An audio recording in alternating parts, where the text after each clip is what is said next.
तपाईले एक प्लेट मोमो समोसा अथवा चाउमिन खानुभयो भने त्यसलाई बन्द गर्न कति समय लाग्छ आज हामी बुझौँ है त। नमस्ते सबैजनालाई, म Suraj personal trainer nutrition coach. आज हामी जानौँ मोमो समोसा अथवा यी प्रकारका जो खानाहरू छ त्यसलाई खायो भने चाहिँ त्यसलाई बन्द गर्न कति समय लाग्छ अथवा त्यसलाई चाहिँ बडीबाट निकाल्न चाहिँ कति समय लाग्छ है त।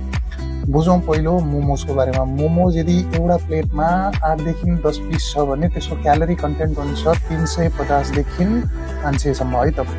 त्यसलाई बन्द गर्न हामीलाई 5000 देखि 8000 स्टेप्स हामीले हिँड्नुपर्छ। डिपेन्ड्स हुन्छ, कोही मान्छे चाहिँ ऑयल धेरै हाल्छ, कोही मान्छे चाहिँ कम हाल्छ हैन। डिपेन्ड्स। 5000 स्टेप्सदेखि लिएर तपाईको 8000 स्टेप्ससम्म लाग्छ है त। हामीले हिँड्नुपर्छ त्यसलाई बडीबाट निकाल्नको लागि।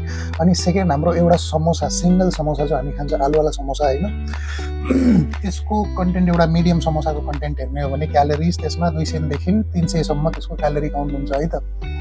अनि त्यसलाई बन्द गर्न हामीले 3000 देखि 5000 स्टेप्स हिँड्नुपर्छ हामीले। 3000 देखि 5000 स्टेप्स।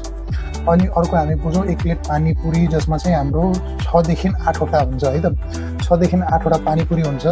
त्यसलाई बन्द गर्न हामीलाई चाहिँ 250 देखि कमसेकम 350 क्यालोरिज हुन्छ त्यसमा, एउटा प्लेटमा 6 देखि 8 वटा पिसको। त्यसलाई हामीले बन्द गर्न कमसेकम 4000 स्टेप्सदेखि लिएर 6000 स्टेप्स वक त्यो गर्नुपर्छ। अनि मात्रै त्यो पेटबाट हाम्रो बडीबाट बर्न हुन्छ। अनि अर्को हाम्रो पुरी, हामी जो घरमा तल्छौँ नि, पुरी अथवा छोला अथवा चनाहरू लिन्छौँ नि हैन, त्यसको क्यालोरी कन्टेन्ट हुन्छ हाम्रो 400 देखि लिएर 550 सम्म त्यसको क्यालोरी काउन्ट हुन्छ है त। त्यसलाई हामीले बन्द गर्न 6000 देखि लिएर 9000 स्टेप्स हामीले हिँड्नुपर्छ त्यसलाई बडीदेखि निकाल्नको लागि। अनि अर्को हामी बुझौँ एक प्लेट चाउमिन। एक प्लेट चाउमिन जो हामीले रेगुलर हामीले जो मार्केटमा खान्छौँ नि, जो बजारतिर खान्छौँ, त्यसको चाहिँ 500 देखि 700 क्यालोरिज हुन्छ। सबभन्दा हाई क्यालोरी छ यसको। 500 देखि लिएर 700 क्यालोरिज। यसलाई हामीले बन्द गर्ने हो भने 14000 स्टेप्स हामीले हिँड्नुपर्छ यसलाई बडीदेखि निकाल्ने हो भने। तर याद राख्नुहोस्, यो खान, यो बन्द गर्न डराउनु पर्ने कुरा होइन, खानुपर्छ, तर सिस्टमले खाने हो।